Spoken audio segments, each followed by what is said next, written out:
एक ब्राह्मण उड़ीसा से तीर्थ यात्रा के लिए चलना चाहते थे, तो उनके मन में था कि अगर कोई सहयोगी मिल जाए, मैं बूढ़ा आदमी हूँ, वो खूब धनी थे। तो एक गरीब नौजवान ब्राह्मण था, उससे कहा कि हमारी इच्छा हो रही तीर्थ यात्रा करें, पर मुझे कोई सहयोगी नहीं मिल रहा, हमारे पास धन है, क्या आप हमारा साथ देंगे? आप हमारे साथ तीर्थ यात्रा। तो उसने कहा बड़ी कृपा होगी, हमको तो कभी सौभाग्य हो नहीं सकता, क्योंकि हमारे पास धन नहीं, आपके पास धन है, मैं खूब आपकी सेवा करूंगा, तीर्थों के दर्शन होंगे, संत समागम होंगे। खूब तीर्थों जब वृंदावन धाम आए, तो उनका शरीर रुग्ण हो गया, वृद्ध थे, उसने बहुत सेवा की।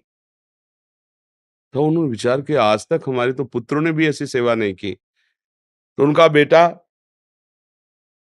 मैं अपनी बेटी का ब्याह तुम्हारे साथ करूंगा और इतना दहेज दूंगा कि तुम हमारे समान धनवान हो जाओगे। तो उनका, देखो हमने नहीं कहा, पर आप आशा जगा रहे हो, झूठ मत बोलना, घर में जाके बदल जाओ तो फिर, क्योंकि आप कह रहे हो तुम्हारी आशा जग गई ना कि ब्याह हो जाएगा, धन मिल जाएगा।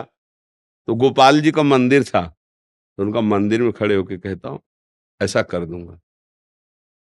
और तीर्थों में गए, जब लौट के गए घर, अब वो बाट जो होता रहा गरीब ब्राह्मण को, भैया बात की थी, तो 2-3 महीना हो गए, बूढ़े बाबा सनके ही नहीं। तो उनके पास हो गए और कहा आपको याद है तीर्थ यात्रा में जब आप वृंदावन धाम गए थे, तो कहा था कि हम भगवान को साक्षी करके कहते हैं बेटी का ब्याह कर देंगे और दहेज में धन देंगे बड़े। तो उनके लड़कों ने कहा कि तुम्हें डंडा खाना है क्या, दरिद्र कहीं का, तो देख रहा है अपनी हालत, मेरी बहन के काबिल है।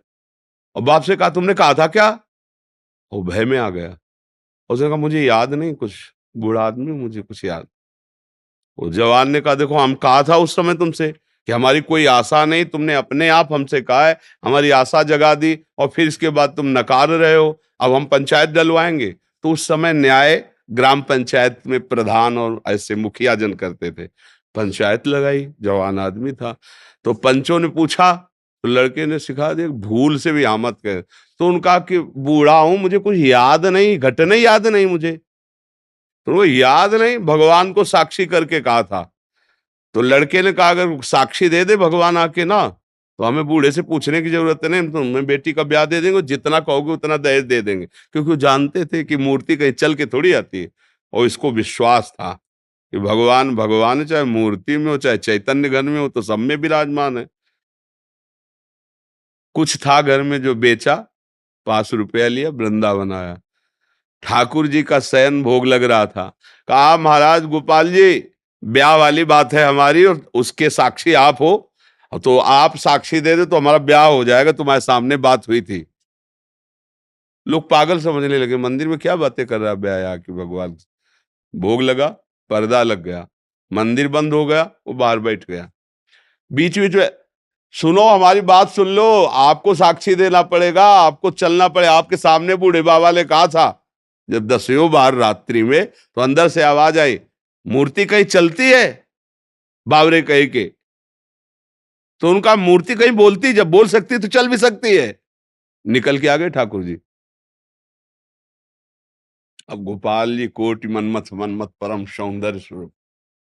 तो उनका तुम्हें इतना विश्वास है? बोले मुझे पक्का विश्वास था कि आप हमसे बात करोगे। तो प्रभु अब चल के देखो, ब्याह वाली बात है ना, तो अब चल के आपको वहां साक्षी देना पड़ेगा।